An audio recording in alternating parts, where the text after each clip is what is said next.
This guy was actually getting a free taxpayer-funded ride to go to his job of stealing here. That's correct.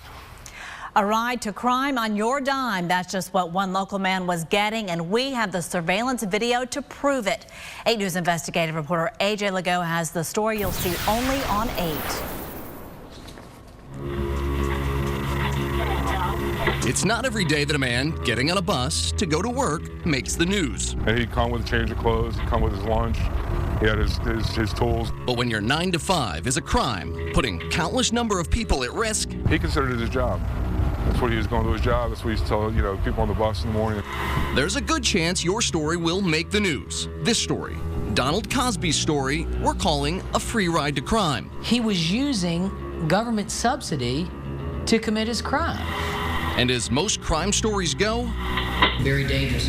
What he was doing, it obviously put people at risk. There's a predictable ending. Yes, sir. An orange jumpsuit and a courtroom scene. The court will accept the agreement comes to Cosby guilty of grand larceny. Followed by a slamming cell door. But the story of how Donald Cosby ended up behind bars does have a few plot twists. And his free ride would end up costing him his freedom. It all began last summer. The first report of wire missing from the railroad, I believe, came in early August. When train signals in Louisa started failing. There's a significant amount of wire still left up along these railroads. Detective Mark Stanton with the Louisa County Sheriff's Department was assigned to the case. He cut all the way up to this box right here, and then that was a 700-foot stretch. Someone was cutting down and stealing rail line signal wire. Every time that he would come out here and he'd cut the wire and he'd take it with him, the signals went down and people's lives could have been in jeopardy.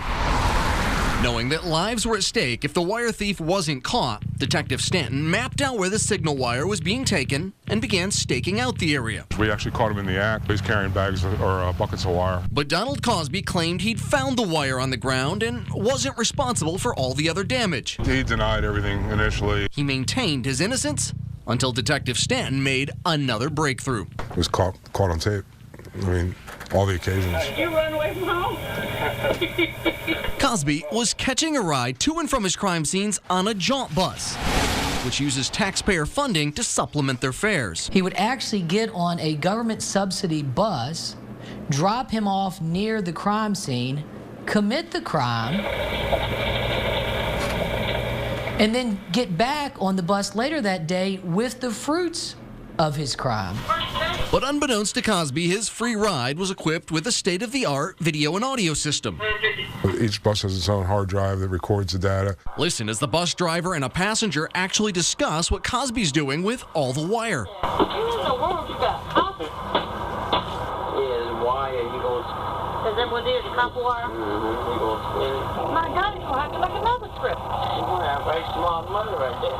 As he's seen on the video from the buses, throwing plastic bags full of wire. Sometimes the individual bundles of wire, if they fell out of the bags, out the back door of the bus. The train signal wire is filled with copper, and Cosby was selling it to a scrapyard. Copper's bringing in a lot of money nowadays, but, it still belongs to somebody else. Donald Cosby now belongs to Virginia's prison system. This quick fix or quick dollar from the scrapyard is going to land him in the big house.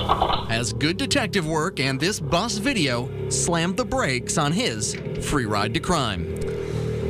In Virginia, tampering with a train signal is a very serious offense. Cosby's facing more than 30 years when he's sentenced in June. Now, AJ, what this guy was doing, of course, extremely dangerous, not only to the folks who were crossing the tracks where the broken wire was, but also to himself, right? Yeah, the wire he was cutting was actually high voltage. By dumb luck, when he picked it up in the right direction. If he'd touched the wire going the other way, he'd have been electrocuted, and authorities really wanted me to get this message out. They want to warn any other would-be thieves that messing with train wire can be lethal. Wow, absolutely. All right. Well, if there's a story you want me to look into, send me an email to ajinvestigates@wric.com. You can also look me up on Facebook and Twitter. It's also under AJ Investigates.